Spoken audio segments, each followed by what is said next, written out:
Charmé grâce, peuple de Dieu. Seigneur, je te rends grâce et je te bénis. Père, je te dis merci pour le souffle de vie que tu nous donnes. Seigneur, prends le contrôle. Bénis ceux qui partagent la bonne nouvelle au nom de Jésus. Amen. Bien-aimés, le Seigneur nous avait mis en garde dans Matthieu 24 des choses, des événements que nous vivons vers la fin des temps. Et aujourd'hui, on est en train de vivre beaucoup de choses que le Seigneur avait annoncées dans Matthieu 24. Aujourd'hui, le Seigneur, mais dans la même lancée, l'apôtre Paul mettait en garde Timothée par rapport à certaines choses que nous vivons vers la fin des temps. Oui, il mettait en garde Timothée, mais en réalité, c'était pour nous. Si on regarde aujourd'hui, Timothée n'est plus là. Il lui disait dans Timothée 2, verset 3, « Sache que dans les derniers jours, il y aura des temps difficiles, car les hommes seront égoïstes, amis de l'argent, fanfarons, hautains, blasphémateurs, rebelles à leurs parents, ingrats, irréligieux, insensibles, déloyaux, calomniateurs, intempérants, cruels, ennemis des gens de bien, traîtres, emportés, enflés d'orgueil, aimant le plaisir plus que Dieu, ayant l'apparence de la piété, mais régnant ce qui en fait la force. Éloigne-toi de ces gens-là. Bon, on voit que ce que l'apôtre Paul a énuméré ici, c'est une réalité que nous vivons aujourd'hui.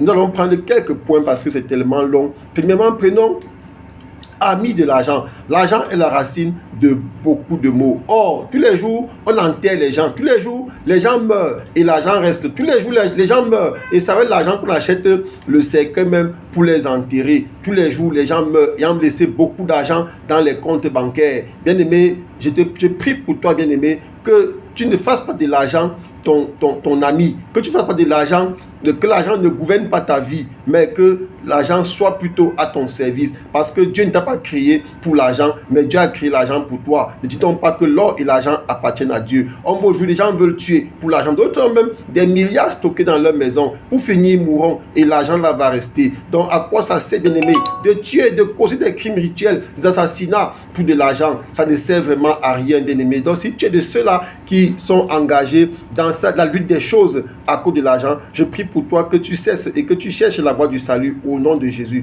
Il dit, ayant l'apparence de la piété. On voit beaucoup d'hommes de Dieu, on les connaît, ils sont hommes de Dieu parce qu'ils ont des tenues qui font d'eux des hommes de Dieu. Mais en réalité, ce sont des serviteurs du diable.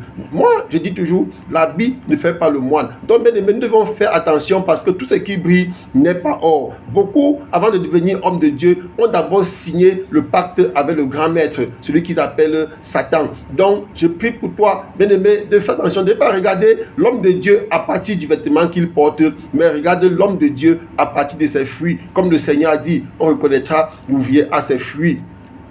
Et un autre point qu'il a émis, c'est ennemi des gens du bien. Aujourd'hui, quand tu es quelque part, tu veux faire le bien, on ne veut pas que tu fasses le bien. S'il y a une manière de marcher qui n'est pas bonne, tu dois marcher comme les autres. Si tu veux être différent pour plaire à Jésus, on va te frapper, on va détruire ta vie, on va pourrir ta vie. C'est ça que l'apôtre Paul disait à Timothée au verset 12. Or, tous ceux qui veulent vivre pieusement en Jésus-Christ seront persécutés. Donc tu verras, quand tu es quelque part, tu veux m'engager des choses bien qui peuvent aider. Parce que tu veux vivre pieusement en Jésus-Christ, on va te persécuter. Pourquoi? Parce qu'eux, ils ont déjà accepté leur voie maléfique. Ils savent qu'ils sont perdus. Ils savent qu'ils iront en enfer. Or, nous savons que l'enfer n'a pas été créé pour les hommes. L'enfer a été créé pour Satan et ses démons et ses esprits impurs. Donc, toi qui m'écoutes aujourd'hui, je prie pour toi. Si tu as été trompé, même si tu as déjà eu à signer avec Satan, il est entré dans toi comme il entre dans les gens, là il se manifeste.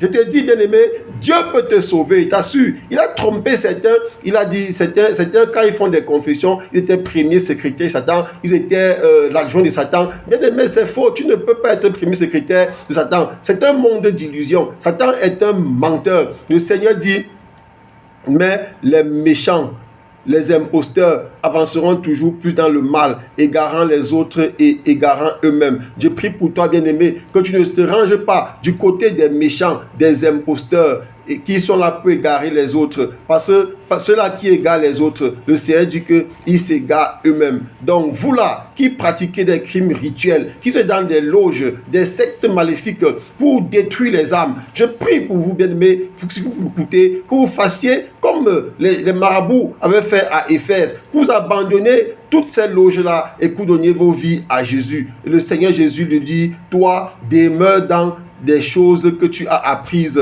et reconnues certaines, sachant que tu les as apprises dès ton enfance.